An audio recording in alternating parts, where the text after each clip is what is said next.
Student, welcome to ATA 24/7 Bengali. আজকে আমরা কথা বলবো একটা অত্যন্ত ইম্পর্টেন্ট এবং রিসেন্ট একটা টপিক নিয়ে, সেটা হচ্ছে ডিয়েগো গার্সিয়া। ডিয়েগো গার্সিয়া হচ্ছে একটা আইল্যান্ড যেটা অবস্থিত হচ্ছে ভারত মহাসাগরে, কিন্তু এটার সাথে আমেরিকান যুক্তরাষ্ট্রের কি সম্পর্ক, আজকে পুরো সেশনটাতে আমরা সেটাকেই ডিসকাস করব।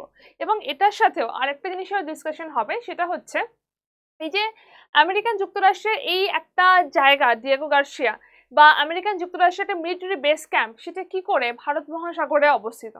এবং এটা নিয়ে কিন্তু প্রিভিয়াস ইয়ার কোশ্চেনও এসছে, যেমন WBCS প্রিভিয়াস ইয়ার কোশ্চেনই রয়েছে ডিয়েগো গার্সিয়া কোথায় অবস্থিত।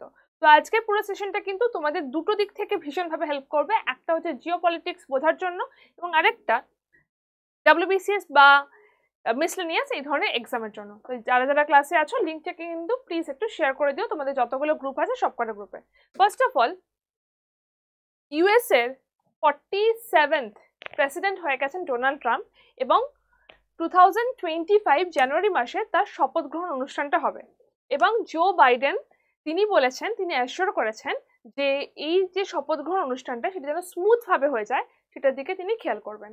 এবং তার পরবর্তী সময় যখন ডোনাল্ড ট্রাম্প ইউএস এর প্রেসিডেন্ট হয়ে যাবে, সেই সময় ডিয়েগো গার্সিয়া একটা অত্যন্ত কনসার্নের জায়গা হয়ে উঠবে। প্রথমত, ডিয়েগো গার্সিয়াটা কি? ডিয়েগো গার্সিয়া হচ্ছে একটা আইল্যান্ড যেটা অবস্থিত হচ্ছে ভারত মহাসাগরে। এবার তোমাদের একটা কোশ্চেন আসতে পারে যে এটা একটা আমেরিকান মিলিটারি বেস ক্যাম্প, সেটা ভারত মহাসাগরে কি করে অবস্থিত হতে পারে? ভারত মহাসাগরে অবস্থিত হলে সেটা আমেরিকান বেস ক্যাম্প হওয়ার কথা নয়, কিন্তু এখানেই রয়েছে একটা টুইস্ট। কি টুইস্ট রয়েছে? ডিয়েগো গার্সিয়া এটা অবস্থিত হচ্ছে ভারত মহাসাগরে, এবং এই জায়গাতে আমেরিকার navy, air force, military base camp, এবং শোনা যায় এখানে তারা নিউক্লিয়ার ওয়েপনও কিন্তু স্টোর করে রাখে। এবং তাদের কাছে ডিয়েগো গার্সিয়াটা যেটা অবস্থিত হচ্ছে এক্স্যাক্টলি এই জায়গাটাতে, এটা অত্যন্ত ইম্পর্টেন্ট একটা জায়গা। তার কারণ এই জায়গাতে অবস্থিত হওয়ার কারণে যদি এশিয়ার ওপর কোনো জায়গায় অ্যাটাকের দরকার হয়, এশিয়াতে কোনো জায়গায় অ্যাটাক প্লাস ডিফেন্সের দরকার হয়, তাহলে সেখান থেকে কিন্তু আমেরিকা সেই অ্যাটাক বা ডিফেন্সটা করতে পারে। তাই এইটা আমেরিকার কাছে অত্যন্ত ইম্পর্টেন্ট একটা আইল্যান্ড বা একটা বেস ক্যাম্প, যেখানে air force, navy, nuclear project, nuclear weapon সমস্ত কিছু এই ডিয়েগো গার্সিয়াতে স্টোর করা থাকছে। সমস্ত কিছু এই ডিয়েগো গার্সিয়াতে তারা স্টোর করা থাকছে। এবার কনসার্নটা হচ্ছে যে তোমাদের মনে হতে পারে ভারত মহাসাগরে আমেরিকান বেস ক্যাম্পটা কি করে এলো। এটা কিন্তু ভারত মহাসাগরে আমেরিকান বেস ক্যাম্প ছিল না, এটা ছিল ইউকের আন্ডারে।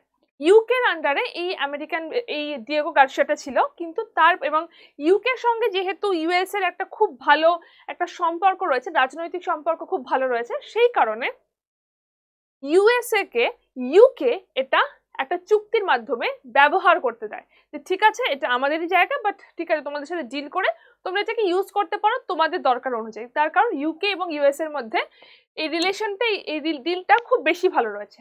বাট প্রবলেম কখন শুরু হলো? প্রবলেম শুরু হলো বা এটা ইউএসএ বা দিল কি করে, পুরো জিনিসটা কি করে হচ্ছে বলছি। একদম প্রথমে 1965-এ এটা ব্রিটিশরা, যখন ইউকে রয়েছে, ব্রিটিশরা এটা ইউকের সাথে ডিল করে যে ঠিক আছে আমাদের আইল্যান্ড, আমরা এটা একটা ট্যাপো, আমরা তোমাকে ইউজ করতে দিচ্ছি, তোমার সাথে ডিল করছি, তোমরা এটার জন্য আমাকে কিছু টাকা দেবে, ডিল করতে দিচ্ছি। হয়ে গেল। এটা ডিলটা হয়েছিল, চুক্তিটা হয়েছিল 1965-এ। এর পরবর্তী সময় এলো 1968-এ এই যে আইল্যান্ডটা, এই আইল্যান্ডটা অ্যাকচুয়ালি রয়েছে মরিশাসের কাছে, ঠিক আছে, এটা মরিশাসের আন্ডারে পড়ে।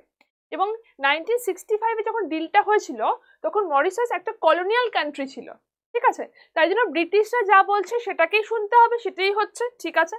বাট 1968-এ মরিশাস একটা স্বাধীন দেশ হয়ে গেল, মরিশাস স্বাধীনতা পেল। যেহেতু একটা স্বাধীন দেশ হয়ে গেল, তাহলে আগে যে চুক্তিটা হয়েছিল 65-এ সেটা একেবারে নাল অ্যান্ড ভয়েড হয়ে গেল, সেটা আর চলবে না। কারণ এবার ডিলটা করতে হবে তোমাকে মরিশাসের সাথে। এই যে আইল্যান্ডটা রয়েছে, এই আইল্যান্ডটা হচ্ছে মরিশাসের আইল্যান্ড, তাহলে ইউএসএ কে যদি ডিল করতে হয় তাহলে সেটা মরিশাসকে নিয়ে করতে হবে, ঠিক। এর পরবর্তী সময় এইখান থেকেই প্রবলেমটা শুরু হলো যে ইউএসএ কে ডিল করতে হবে মরিশাসের সঙ্গে।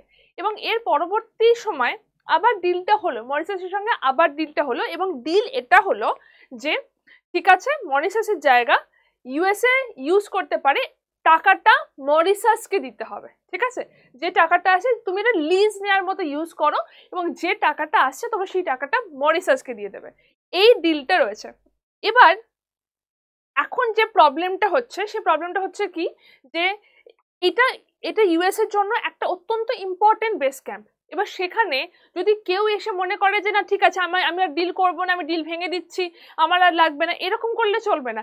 একটা পাকাপোক্ত একটা ডিল করা দরকার। যেমন ধরো মালদ্বীপসে কি হলো, মধ্যখানে এমন একটা সরকার এলো যেখানে বললো না ইন্ডিয়ানদের দরকার নেই, ইন্ডিয়ানের সঙ্গে সম্পর্ক ভেঙে দাও। এইরকম করলে কিন্তু চলবে না, একটা পাকাপোক্ত ডিল এখানে রাখতে হবে। এবং সেই জন্যই এই সমস্যাটা শুরু হলো, যে যদি এখন এই যে ইউএস এর বক্তব্য হচ্ছে আমাদের বেস ক্যাম্প ওখানে রয়েছে, আমরা ওখানে গিয়ে আমাদের বেস ক্যাম্প রয়েছে, মিলিটারি বেস ক্যাম্প রয়েছে, আমরা এখানের জন্য মরিসাসকে টাকা দেব না। যদি এই একটা জায়গাতে এসে যায় তাহলে কিন্তু ডিয়েগো গার্সিয়া নিয়ে একটা সিরিয়াস কনসার্নের জায়গা এখানে আসতে পারে। এবং এটাই দেখার যে ট্রাম্প মরিসাসের সাথে কি রিলেশনটা করছে, মরিসাসের সাথে কি রিলেশনটা হবে, কি জিওগ্রাফিক্যাল বা জিওপলিটিক্যাল কি রিলেশন হবে, সেইটাই কিন্তু এখন মোস্ট ইম্পর্টেন্ট। যদি এই ডিলটাই বজায় থাকে যে ঠিক আছে মরিসাসের জায়গা সেখানে ইউএস এর সাথে লিজ নিয়ে এটা ব্যবহার করা হচ্ছে, সেটাতে ওকে। কিন্তু এতদিন পর্যন্ত যেটা ছিল সেটা ছিল যে ইউকে এর সাথে ডিল, ইউকে এর সাথে ইউএস এর একটা যথেষ্ট ভালো রিলেশন রয়েছে, সেই জায়গাতে তারা ডিল করছে, কিন্তু ঠিক আছে। বাট এবার ডিলটা যদি পুরোপুরি মরিসাসের সাথে চলে যায় সেক্ষেত্রে কিন্তু ইউএসএ একটু আপার হ্যান্ড নেওয়ার চেষ্টা করবে, যেটা খুব একটা ঠিকঠাক জায়গা হবে না। এবং ইউকে এর সাথে ডিল করলে সেটা অলরেডি দুজনের মধ্যে যথেষ্ট ভালো অ্যালায়েন্স রয়েছিল এবং সেই ক্ষেত্রে ডিলটা যথেষ্ট মজবুত ছিল। এখন এটাই কনসার্নের জায়গা যে এই জায়গাটাতে কোথায় আসবে। ট্রাম্প কি ইউকে এর সাথে কোলাবোরেশনে বা ইউএস ইউকে মরিশাস এই তিনটের সাথে কোলাবোরেশনে বর্তমানে ডিয়েগো গার্সিয়া কোন জায়গায় যাচ্ছে, কি জায়গাতে সেটা দাঁড়াবে, সেটাই এখানে দেখার বিষয়। এবার এখানে আমাদের কনসার্ন হচ্ছে পুরো জিনিসটাতে ভারতের কি লাভ হচ্ছে। আমরা ভারতীয় ভাই, আমাদের ভারতের লাভটা একটুখানি ভাবতেই হবে। পুরো জিনিসটাতে ভারতের যেটা লাভ হচ্ছে যে যদি এটা ইউকের সাথে বা মরিসাসের সাথে মানে ডিল করে ইউএসএ যদি এখানে একটা বেস ক্যাম্প রাখতে পারে সেটা ভারতের জন্য অত্যন্ত বেশি লাভজনক। কেন? তার কারণ যদি ইউএসএ কাছাকাছি থাকে তাহলে চায়না খুব বেশি বাড়তে পারবে না। একদম সিম্পল কথা। একদম প্রথমে মনে করো যেখানে আমি বলেছিলাম বাংলাদেশের কাছে একটা আমেরিকান বেস ক্যাম্প তৈরি করতে চাইছে, সেই জিনিসটাই বলছি।